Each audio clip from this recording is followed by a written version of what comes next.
Hare Krishna, Jai Srila Prabhupada. I heard from many devotees that these farms are not successful. I heard many people saying this is not the area we should work.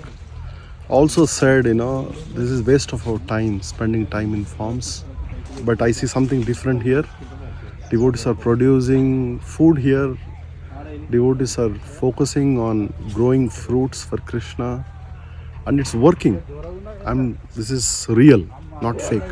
This is not a AI picture. This is a real picture. These farms are working.